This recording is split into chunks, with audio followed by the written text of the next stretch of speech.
할렐루야. 네, 반갑습니다. 옆에 인사 나누시죠.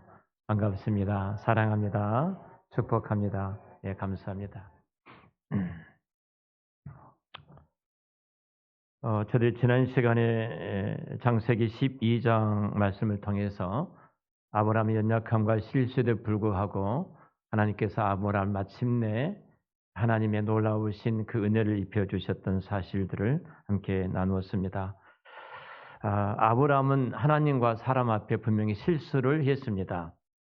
하나님을 신뢰하지 못했고 어찌 보면은 사랑하는 그 아내 앞에 참 비겁한 행동을 했던 사람이 아브라함입니다.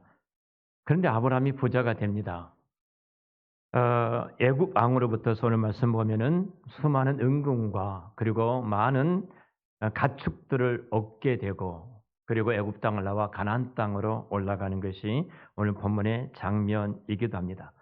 이 말씀을 통해서 기독교에 대한 오해를 많이 합니다. 우리 안에도 그런 오해가 있습니다. 하나님의 사람들은 거짓말을 해도 부자가 되더라 이런 생각을 갖는 분들이 계십니다. 근데 거짓말을 하고 못된 짓을 해도 부자가 된다. 성경이 말하는 내용이 아닙니다. 분명히 지난주에 제가 말씀을 드렸던 것처럼 하나님은 신실하신 하나님이시기에 우리 인간의 연약함에도 불구하고 우리의 부족함에도 불구하고 언약을 지켜나가시는 신실하신 하나님이심을 우리가 만나게 되었습니다. 아브라함이 애굽으로 내려가면서 신앙을 완전히 그가 버린 것은 결코 아닙니다. 현실을 보니까 기근이 그 땅에 찾아오고 고통 가운데 있었던 그는 잠깐이었을 것입니다. 그의 마음속에는 하나님 잠깐 동안만 제가 지금 목구멍이 포도청 아닙니까? 내가 살아야지 신앙도 있고 믿음도 있고 하나님도 있는 것이지 지금 어렵기 때문에 눈 감아 주십시오. 애굽에 잠깐 내려갔다 오겠습니다. 잠시 먹고 살기 위해서 내려갔을 것입니다. 근데 그 결과 아브라함은 자기 사랑하는 그 아내를 내 동생이라고 속이게 되어지고 거짓말을 하게 되어지고 이 결과 그의 아내가 바로의 아내로 빼앗기는 그런 지경까지 가게 되어집니다. 마치 이 바로는 강력한 그 왕의 왕권을 갖고 납치하다시피 해서 아브라함의 아내를 취하게 되어지고 그리고 신부 지창금까지 아브라함에게 주게 되어집니다. 만약 하나님께서 그때 개입하시지 않았다면 하나님이 그곳에서 함께하지 않았다면 아브라함의 인생은 망가지고 말았을 것입니다. 이렇게 아브라함은 인생 밑바닥까지 내려가 본 후에 끝까지 내려가 본 후에 결국 하나님의 약속이 얼마나 중요한가를 깨닫게 되어집니다. 그리고 오늘 성경이 시작을 합니다. 13장 1절부터 4절까지 하나님께서 하나님께 제단을 쌓았던 그곳으로 올라가는 아브라함을 만나게 되어집니다. 여러분, 아브라함은 하나님을 잃어버렸습니다. 아니, 하나님을 잃어버린 것이 아니라 아브라함은 하나님의 은혜를 잃어버렸습니다. 그럼에도 불구하고 하나님은 애굽에 내려갔던 그 아브라함과 함께 애굽에 내려가 주셨고 그 애굽 속에서 하나님은 친히 아브라함을 지켜주셨습니다. 그럼 이 순간마다 하나님은 아브라함을 인도해 주셨습니다. 이것은 대단히 중요합니다. 아브라함은 하나님을 잃어버렸지만 하나님의 은혜를 잃어버렸지만 그런데 하나님은 그와 함께 하셨다는 사실입니다. 여러분, 우리의 신앙이 그렇습니다. 저와 여러분들이 하나님의 은혜로 구원받고 주님의 자녀가 되어서 이 땅을 살아가는 가장 복된 믿음의 자리에 우리가 있습니다. 근데 우리가 이 복과 그 은혜를 입고 믿음이라는 이 놀라운 선물을 받았는데 하루 24시간 가운데 여러분들이 하나님을 생각하는 시간이 얼마나 되어지던가요? 하나님을 생각하는 시간이 몇 분이나 되어지던가요? 여러분, 지금 아브라함이 그러합니다. 아브라함이 그러해요. 하나님의 은혜를 베풀어 주셨고 하나님이 지켜주시고 하나님이 함께 해주셨음에도 불구하고 아브라함은 그 하나님을 잊어버렸습니다. 그 은혜를 잊어버리고 말았습니다. 여기에 좀 쉽게 설명한다면 부부 관계로 설명할 수가 있을 것입니다. 두 사람이 집안에 어떤 사건이 집안에 발생을 했습니다. 어떤 사건이 발생을 했을 때 여러분 이 사건 때문에 좋은 부부 생활이 좋은 부부 관계를 잃어버리고 말았습니다. 겉으로 보기에는 좋은 관계입니다. 오늘 여러분들 부부들이 주 앞에 나와서 함께 예배를 드린 것처럼 우리가 볼 때는 굉장히 좋은 관계처럼 보여지지 않습니까? 집에 들어가서 밥도 먹고 TV도 보고 똑같은 일상처럼 여겨집니다. 또 누가 초청하면은 그 부부가 아무런 문제가 없는 것처럼 초청받은 자리에 가서 같이 식사하고 차도 마시고 교제도 할 것입니다. 겉으로 보기에는 정상적인 부부처럼 여겨집니다. 그런데 그들 마음속에 무언가 응어리지고 서운하고 섭섭한 것이 있습니다. 외형적으로는 아무런 문제가 없는 것 같습니다. 그런데 분명히 회복되어야 될 아주 소중한 것이 있습니다. 그것이 무엇일까요? 그것은 사랑과 신뢰입니다. 아브라함이 지금 그렇습니다. 아브라함이 애굽 땅에 내려감으로 말미암아 그는 지금 그 애굽 땅에서 하나님의 개입하심으로 말미암아 그곳에 빠져나왔다 할지라도 그는 회복되어져야 될 것이 있습니다. 하나님의 사랑과 하나님에 대한 신뢰입니다. 여러분 부부가 같이 밥만 먹는다고 해서 정상적인 부부는 아닐 것입니다. 대화가 중단되어지고 신뢰가 깨어졌다면 이미 그 가정은 심각한 문제가 있다고 말할 수 있을 거예요. 아브라함이 그럽니다. 하나님은 변함없이 아브라함을 사랑하셨습니다. 하나님은 변함없이 애굽 땅에 하나님을 등지고 내려갈 때도 함께 그곳에 내려가 계셨습니다. 그리고 아브라함이 일하는 모든 것을 지켜보고 계시고 결정적인 순간에 개입하셔서 아브라함을 그곳에서 건져내 주셨습니다. 아브라함은 똑똑히 두 눈을 뜨고 하나님이 일하신 것을 보게 됩니다. 그리고 아브라함이 이제 회복해야 될 것이 무엇일까요? 그 하나님의 은혜를 내가 알았다면, 하나님이 개입하심으로 내가 이 복을 받은 자리에 오게 됐다는 사실을 알았다면 아브라함은 어떻게 해야 될까요? 여러분 아브라함이 큰 부자가 됐습니다.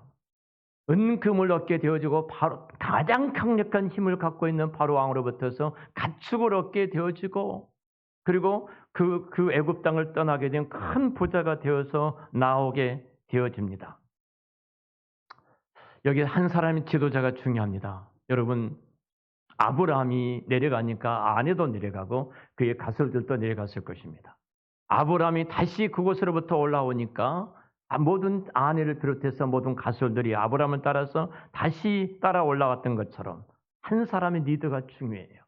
영적으로 깨어있는 한 사람이 있다면 그 가정은 희망과 소망이 있는 줄을 믿습니다. 한 사람이 어떻게 믿음을 선택하느냐에 따라서 그 가정이 내려갈 수도 있고 그 가정이 올라올 수도 있습니다.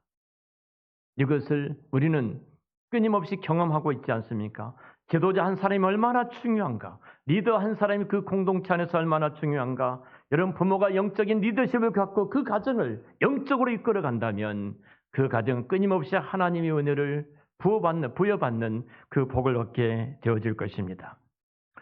여러분 아브라함이 큰 부자가 됐습니다. 재물을 얻게 되어지고 은금을 얻게 되어지고 수많은 양떼들을 얻게 되어집니다. 여러분 그 재물이 어떤 재물입니까?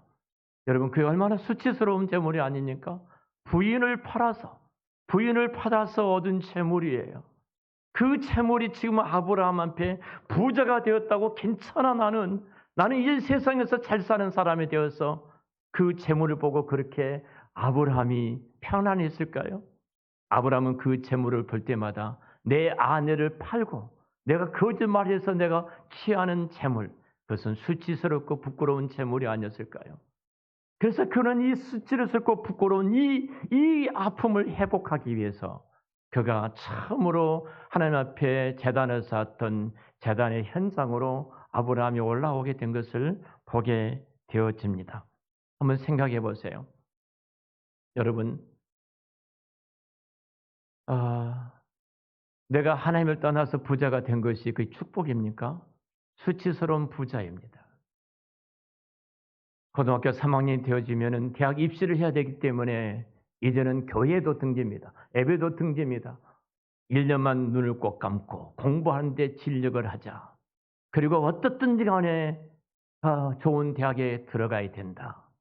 그리고 그 아들이 신앙도 믿음도 다 뒤로 하고 대학을 가기 위해서 다 팽개치고 모든 걸 팽개치고 공부해서 서울대학을 합격했다면 그것이 영광스러운 일입니까?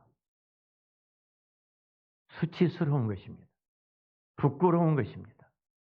내가 뇌물을 쓰고 내가 재물을 써서 내가 진급했다면 그 진급된 그 자리가 영광스럽고 복된 자리입니까?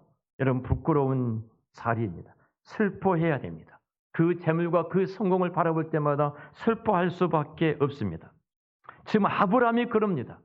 그 재물을 바라볼 때마다, 내 말을 들었던 그 내 아내를 바라볼 때마다 여러분 한번 생각해 보세요. 그 내면은 지금도 무엇인가 답답하게 막힌 것이 있었을 것입니다. 뭔가 그에는 어색한 것이 있고 뭔가 그의 마음에는 서먹서먹한 것이 있었을 것입니다. 그래서 아브라함은 이 모든 문제는 하나님과 관계다, 그 생각하고 이 회복을 위해서 아브라함이 올라간 것이 있습니다. 아브라함이 올라간 것이 있어요. 오늘 성경 3절과 4절입니다. 성경이 이렇게 말을 합니다. 그가 네게부에서부터 길을 떠나 베델에 이르며 베델과 이 사이 곧 전에 장막을 쳤던 곳에 이르더라. 전에 장막을 쳤던 곳에 이르더라. 이렇게 말합니다. 아브라함이 애굽 땅을 탈출하고 그가 가나안 땅으로 지금 들어가 전에 장막을 쳤던 그곳에 아브라함이 들어가더라. 애굽 땅을 나와서 가나안 땅에 들어갔던 아브라함을 사람들이 바라봅니다. 그리고 내가 이 재산들을 바라볼 때마다, 내가 은금을 바라볼 때마다 그 강력한 힘을 갖고 있었던, 그리고 그 바로 왕이 내게 하사했던 그 은금을 바라볼 때마다 좌우간에 내가 부자가 됐고 나는 덕을 본 사람이야. 그리고 기뻐했을까요? 흡족했을까요? 그렇지 않습니다. 인간은요, 하나님과 관계가 뒤틀리게 되어지면 내가 세상에 어떤 것을 갖고 어떤 것을 소유했다 할지라도 그의 마음속에는 항상 불안함이 있습니다. 항상 불안함이 있어요. 그래서 아브라함은 결국은 예전에 천막을 치고 제단을 쌓았던 그곳에 올라갑니다. 다시 그곳에다가 아브라함은 전에 말뚝을 박았던 곳에 다시 말뚝을 박고 그곳에 제단을 쌓고, 다시 말하면 예배를 드리고 있는 모습을 보게 됩니다. 여기서 오늘 3절에 이렇게 말을 합니다. 하반절에 전에 장막을 쳤던 곳이더라. 전에 장막을 쳤다. 이 전에라면 택이라란 말이 히브리어인데요. 이 말은 시작이란 말이에요. 그러니까 내가 과거에 있었던 어떤 곳이 아니라 시작, 여행을 할 때 첫 출발했던 그곳, 이 말이에요. 그러니까 아브라함은 가족 모든 것이 하나님과 관계로부터서 이 문제를 회복하기 위해서 그곳에서 예배를 드리러 올라갔던 것을 보게 되어집니다. 첫 출발점으로 돌아갑니다. 그것은 어떤 것입니까? 하나님께 제단을 쌓았던 것입니다. 요즘 말을 한다면 하나님 앞에 예배를 드리는 것이었습니다. 여러분, 어찌 보면은 내가 결심만 하고 몸이 움직이지 않았다면 여러분 예배를 드릴 수 있었을까요? 그렇지 않습니다. 드릴 수가 없는 거예요. 그는 결심과 결단을 하고 그 몸으로 예전에 그가 장막을 쳤던, 그리고 제단을 쌓았던 그곳에 올라가 제단을 쌓은 것을 보게 되어집니다. 회복하고 싶었어요. 그리고 그곳에서 성경은 이렇게 말합니다. 4절, 그곳에서 제단을 쌓은 이후에 아브라함은 여호와의 이름을 불렀더라. 여호와의 이름을 불렀더라. 여호와라 말은 전능하신 하나님, 전능자 하나님입니다. 하나님, 나는 하나님을 잃어버리고 애굽 땅에 내려갔는데, 그리고 나는 진짜 인간으로서 가장 비천한 자리에 내려갔는데, 나는 그것 하려고 내 몸 하나 유지하려고 내 아내를 누이라고 속이면서까지 내 목숨을 부지하고 싶었는데, 하나님은 그곳에 개입하셔서 내 생명을 지켜주실 뿐만 아니라 내 안을 구출해 주실 뿐만 아니라 이곳까지 인도하셨던 전능하신 하나님이셨습니다. 누가 감히 그 바로의 손 안에 있었던 내 아내를 되찾아올 수 있는 이 세상에 힘 있는 사람이 누구입니까? 이 세상에 어떤 사람이 내 아내가 바로의 손 안에 들어가 있는데 그곳에서 빼앗아 올 사람이, 건져낼 사람이 누가 있습니까? 아무도 없습니다.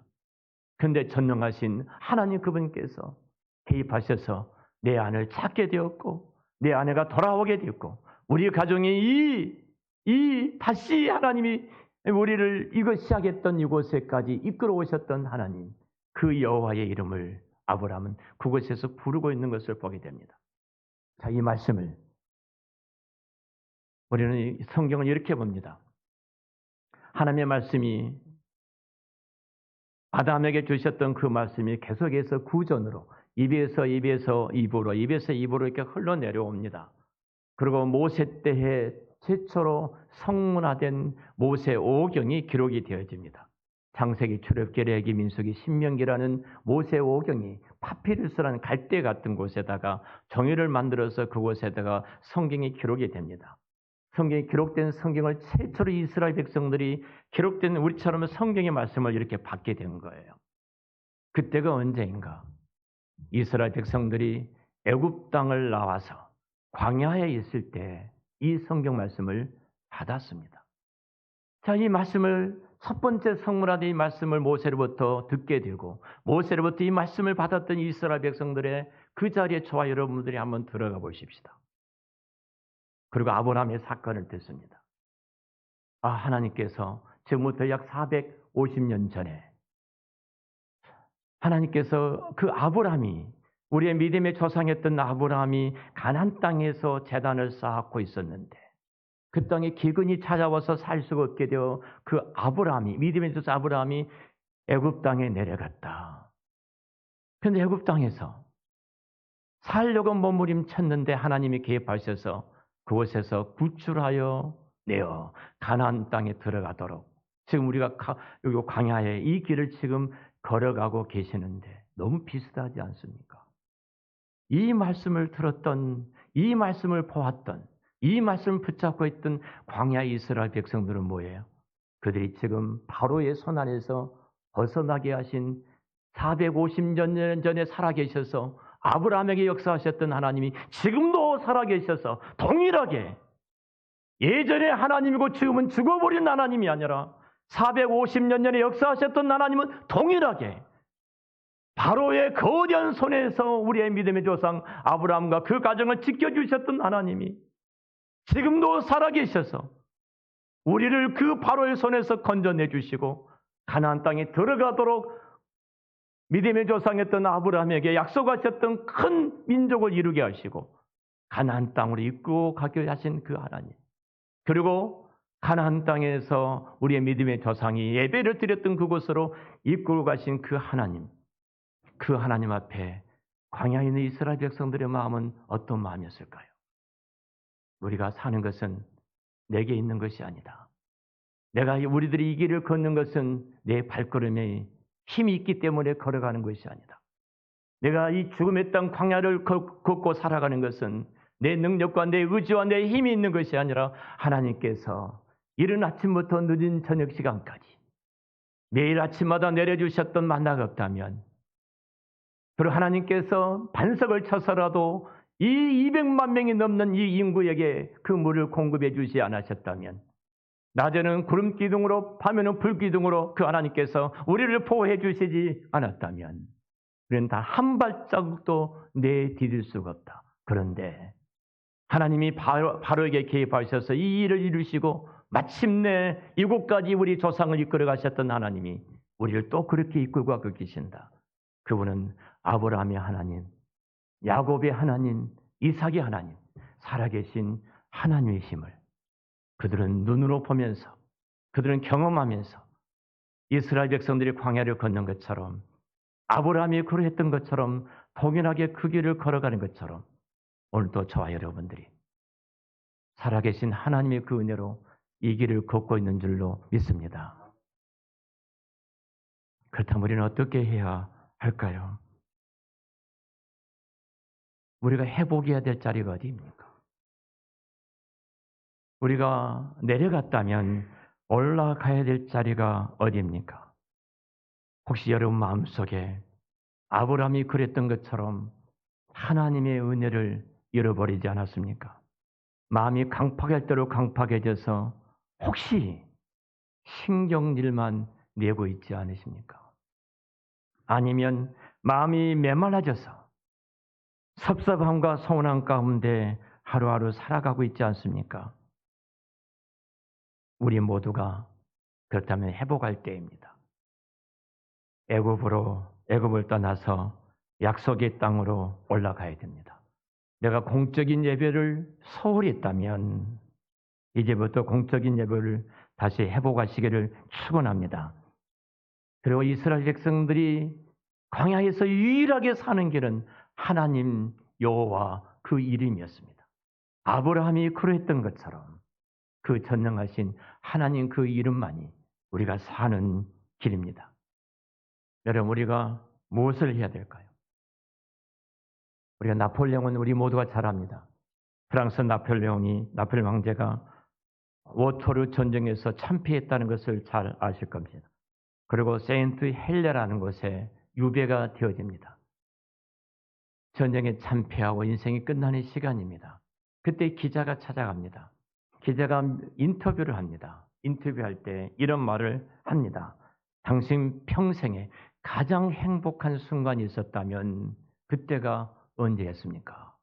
이런 질문을 해요. 오늘 제가 여러분에게 질문합니다. 여러분 인생 가운데 가장 행복한 시간이 있었다면 그때가 언제였습니까? 결혼식장이었습니까? 내가 첫 번째 아이를 안을 때였습니까? 언제 가장 행복했던가요? 이 질문 앞에 나폴레옹이 한참을 망설이고 생각합니다. 그리고 이런 말을 합니다. 제가 그대로 읽어드리겠습니다. 전투가 치열하던 어떤 주일이었죠. 아침에 철모를 벗고 교회에 가서 하나님께 감사하고 눈물을 흘리며 예배를 드릴 때가 있었습니다. 바로 그때가 내게 있어서 가장 행복했던 때였습니다. 그러나 나는 어느 날부턴가 예배에 빠지기 시작하였고 지금 전쟁에서 패배하여 이처럼 유배 생활을 하고 있습니다.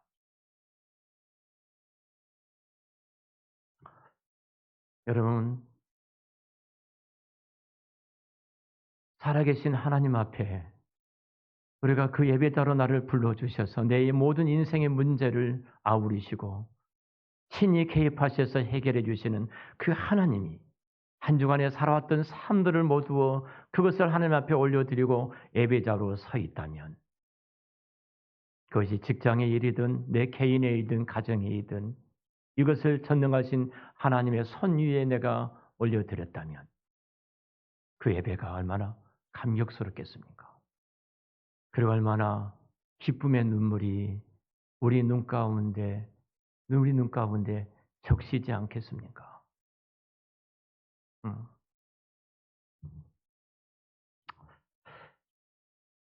여호와의 이름을 불렀더라. 전능하신 하나님 살아계셨습니다. 그리고 그 살아계신 하나님이 이곳까지 인도하셨습니다. 아브라함은 창조자 하나님, 전능자 하나님의 그 이름을 불렀습니다. 오늘 저와 여러분은 예배 가운데 중요한 고백을 했습니다.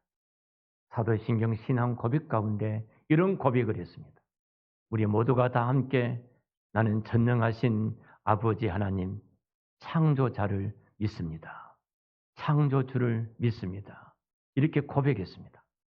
아브라함이 고백했던 것은 전능하신 하나님, 창조자 하나님 그 이름을 불렀습니다. 우리는 더 하나를 불렀습니다. 전능하신 하나님이, 창조자 하나님이 제 아버지이십니다. 제 아버지이십니다. 여러분, 세상의 어떤 종교도 그들의 신을 아버지라고 부르는 종교는 없습니다. 아버지라고 고백하는 종교는 없습니다.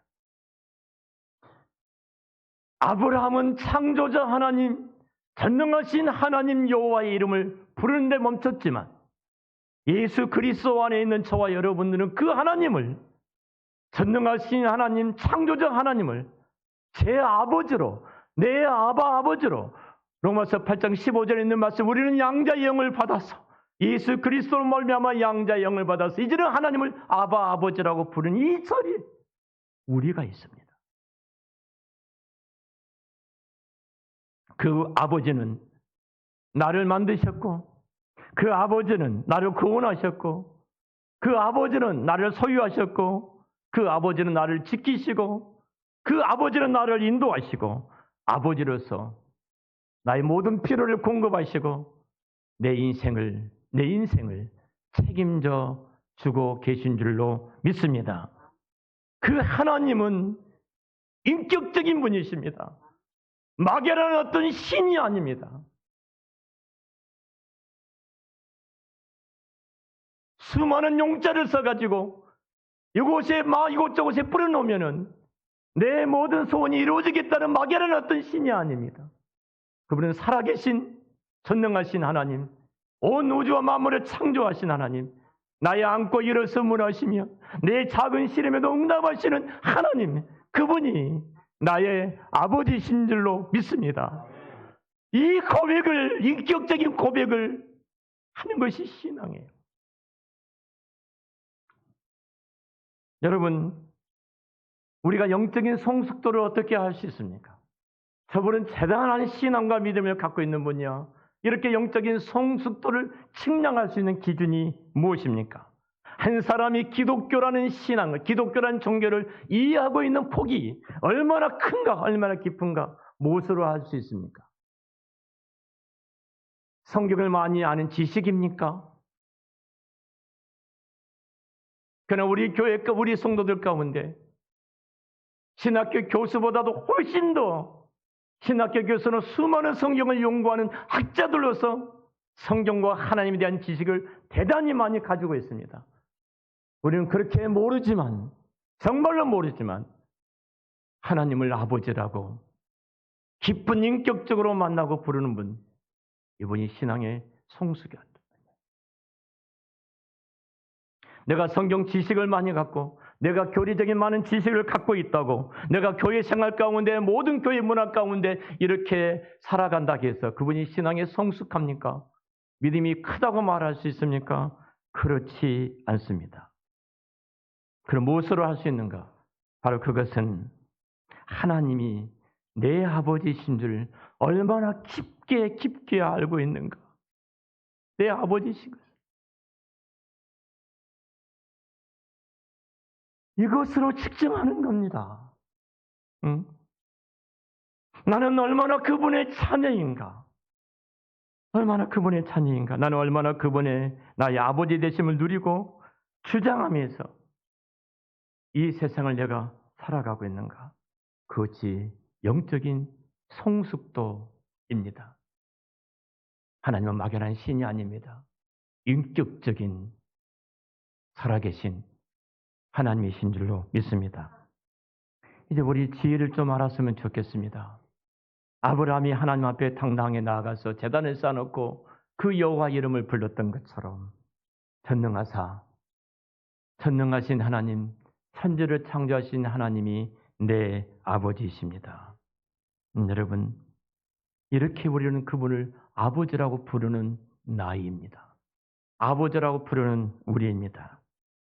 감히 제가 수요일에도 말씀을 드렸습니다만 성부와 성자와 성령 하나님이 삼위 일위이십니다. 일위. 성부와 성자와 성령 하나님 제일 위에 계신 위이십니다. 그리고 바로 성부와 성자와 성령 하나님 그 아래 위가, 이 제2위가 두 번째가 구원받은 저와 여러분의 자리입니다. 얼마나 대단한 자리입니까? 내가 세상적으로 학문적인 지식이 낮을지 모릅니다. 내가 세상적으로 볼 때는 어떤 권력과 어떤 부의 흔적이 없을지도 모릅니다. 근데 예수 그리스도께서 친히 십자가에 죽으시고 그 값을 지불하고 사내었던 우리들이 얼마나 존귀한 자인가. 제가 끊임없이 말씀을 드립니다만 세계 전 예산을 다 통틀어도 나라는 존재를 만들어낼 수가 없고, 그래서 예수님께서는 세상을 주고도, 전 우주를 주고도 내 영혼을 사낼 수 없는 존귀한 자라고 성경에서 우리에게 말합니다. 그가 누구인가요? 저와 여러분이에요. 우리는 그 하나님을 아버지라고, 양자 영을 받아서 아버지가 아니라 아빠 아버지라고 부르는 자리에 저와 여러분들이 있는 줄로 믿습니다. 그래서 사도 바울은 이 놀라운 진리, 제일 위의 진리, 제일 위에 우리가 두 번째로 우리가 있다는 사실을 알고 사도 바울은 로마서 8장에 이렇게 고백합니다. 사망이나 기근이나 적신이나 위험이나 칼이나 세상에 어떤 것도, 어떤 능력도, 어떤 피조물도 우리를 감히 해할 자가 없다. 그 모든 것은 우리 밑에 있어요. 우리 밑에 있어요. 사랑하는 성도 여러분, 하나님, 전능하신 하나님, 창조주 하나님께서 내 아빠, 아버지가 되심을 알고 여러분이 그 아빠, 아버지 이름을 아브라함이 불렀던 것처럼 부르심으로써 이 세상에서 하나님 다음의 자리에 있는 저와 여러분들이 그 아름다운 영광스러운 모습으로 이 지혜를 갖고 당당하게 세상을 정복하고 다스리며 살아가시기를 우리 주의 이름으로 축원합니다. 기도하겠습니다.